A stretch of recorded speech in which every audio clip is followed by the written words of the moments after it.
The Battle of the Somme remains one of the bloodiest clashes in human history. Fought in 1916, it saw entire battalions thrown into mud, barbed wire, and relentless gunfire. Out of every 3 soldiers who went forward, 1 never returned, either cut down or left wounded in the shattered earth. Behind every photograph lies a story of men enduring the unimaginable, caught between survival and sacrifice. This is a German railway gun in 1918, one of the largest weapons of the war. It could launch shells into Paris from nearly 70 miles away. Accuracy didn't matter. The goal was terror. Entire streets disappeared in an instant, and the sound of incoming shells haunted civilians far from the front. July 1st, 1916, the bloodiest day in British military history. The Battle of the Somme began with a week-long artillery barrage, over 1 million shells fired at German lines. At 7:30 a.m., whistles blew and 100,000 men went over the top, believing the defenses were destroyed. Instead, machine guns waited. By nightfall, nearly 60,000 were dead or wounded. In 1917, the trenches held men whose lives would echo far beyond the war. Otto Frank, father of Anne Frank, fought here as a German officer, the same front where a young Adolf Hitler was wounded. J.R.R. Tolkien also served in these dugouts, later shaping the ruined landscapes into The Lord of the Rings, with hobbits inspired by the quiet heroism of ordinary soldiers. French cavalry charge, 1914. In the early days of the war, horsemen still rode with lances, charging through rivers and mud as if fighting a 19th century battle. But against machine guns and artillery, cavalry was nearly obsolete. This dramatic image captures one of the last times mounted troops would play a major role on a European battlefield.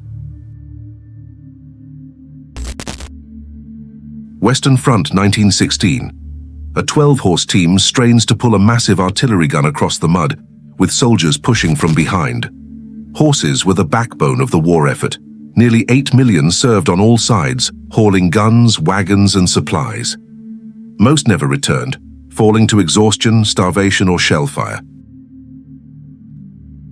Alpine Cyclists, 1915. This regiment of France's elite mountain troops used bicycles instead of horses. They could move quickly through rough terrain, carrying rifles and full gear, then fight as infantry once they reached the front. These chasseurs alpines became legendary for their endurance in some of the harshest battlefields of the war. Western Front, 1916. A soldier poses beside a 400-pound artillery shell, nicknamed the Iron Ration. These massive shells were used in heavy guns like howitzers, capable of leveling trenches and villages in a single blast. World War I consumed millions of shells like this. Factories worked non-stop, and battlefields became oceans of steel. Battle of the Somme, July 1st, 1916. Soldiers rest in the trench during the opening hours of the offensive. Their faces are caked in mud, their boots soaked. But this pause is only temporary. Within minutes, many of them would be climbing out into no man's land and into one of the deadliest days in British military history. Somme, 1918. A troop of British cavalry rides past the shattered ruins of Albert Cathedral during the Second Battle of the Somme. Once a symbol of faith, the cathedral was reduced to rubble by relentless shelling. Its broken arches became a landmark of destruction, and a reminder that in this war, even centuries of history could be erased in days. Western Front, 1917. Canadian troops climb from their trenches, bayonets fixed, charging into no man's land for a raid. These night and dawn attacks were brutal, fast strikes meant to capture prisoners or destroy enemy positions. Every step forward was exposed to machine gun fire, yet Canadian soldiers built a reputation as some of the fiercest shock troops of the war. France, 1916. A soldier weaves barbed wire into heavy wooden frames, building portable defenses. Barbed wire became one of the deadliest tools of the war, slowing assaults and funneling men straight into machine gun fire.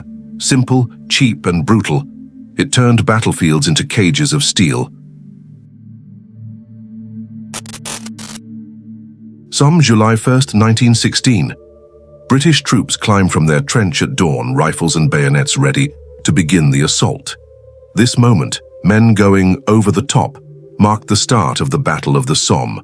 By nightfall, nearly 60,000 were dead or wounded, making it the bloodiest single day in British military history. Battle of the Somme, 1916. British troops advance as the Royal Flying Corps battles above. Their flimsy planes scouted trenches and fought dogfights, but losses were brutal. 800 aircraft down and 252 airmen killed. The sky was as deadly as the ground. British troops rest inside a captured German trench.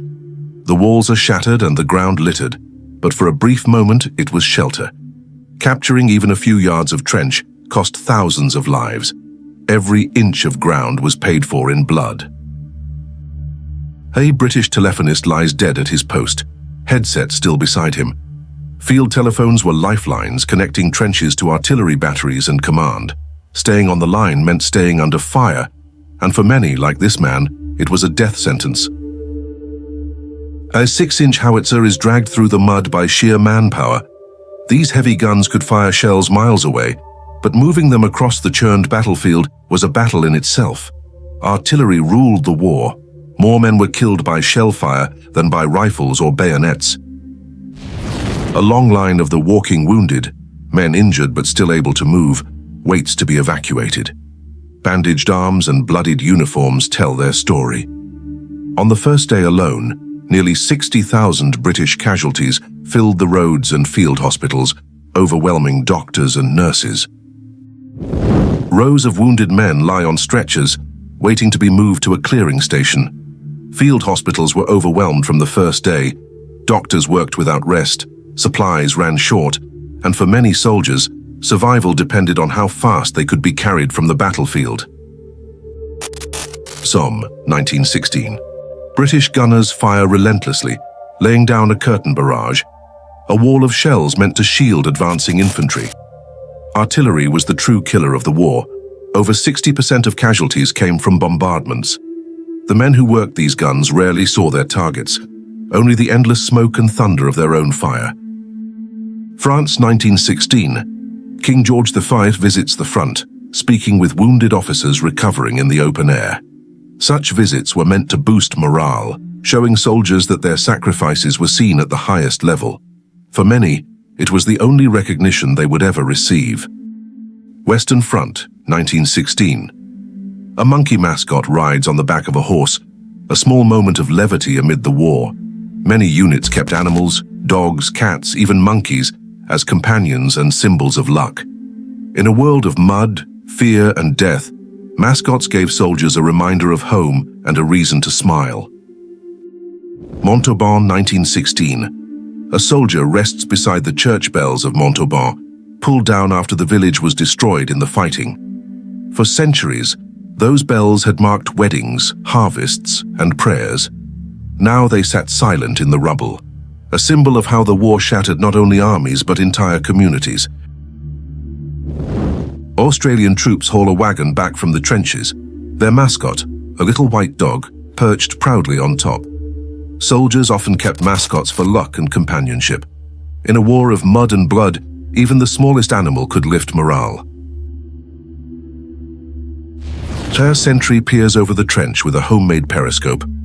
Sticking your head up meant instant death from a sniper's bullet, so soldiers improvised. Mirrors, pipes, even broken glass were used. Anything to see no man's land without being seen. Soldiers climb from the trenches burdened with 66 pounds of gear. Rifles, bayonets, grenades, water, rations, and tools. In the churned mud of no man's land, every step forward felt like dragging a second body on your back. German prisoners at Contalmaison, 1916. After brutal fighting in the Somme offensive, wounded and weary German soldiers were led through the captured trenches. For many, survival meant surrender, trading the front lines for captivity, where at least there was food and a chance to live another day. Roll call of the 1st Battalion, Somme, 1916. Packed into a trench carved out of mud and stone, British soldiers line up as names are read. Roll calls were not just about order, they were about survival, a way to see who was still standing after each brutal round of fighting. French statesman Georges Clemenceau at the Somme front, 1916. Sitting among French officers in the ruins of a shattered village, Clemenceau, who would later become prime minister and help negotiate the Treaty of Versailles, takes notes and shares a simple meal. Known as the Tiger for his fierce resolve, Clemenceau often went to the front lines to boost morale and see the war's devastation firsthand. Gas-masked British soldiers of the Machine Gun Corps manning a Vickers gun, 1916. The Battle of the Somme saw the deadly mix of machine gun fire and chemical weapons. To survive poison gas, soldiers wore crude early masks, often soaked in chemicals to neutralize chlorine. The Vickers gun they operate was capable of firing up to 450 rounds per minute, making it one of the most feared weapons on the Western Front. Together, gas and machine guns turned no man's land into a killing ground. British 8-inch howitzers on the Western Front, 1916. These colossal guns unleashed 200-pound shells that tore apart trenches, barbed wire, and nerves alike. On the Somme, batteries like this fired almost without pause, filling the air with smoke and thunder. The ground shook with every blast, leaving behind a wasteland of craters where entire units could vanish in seconds. Emergency services on the Western Front, World War I. Stretcher cases lie in rows beside a battered road as a Red Cross ambulance waits to take the wounded to field hospitals. The armored car beside them hints at the chaos just behind the lines, where machine guns and shells had torn through ranks only hours earlier. For many soldiers, this roadside pause was the thin line between life and death. British soldiers take a brief meal on the front lines.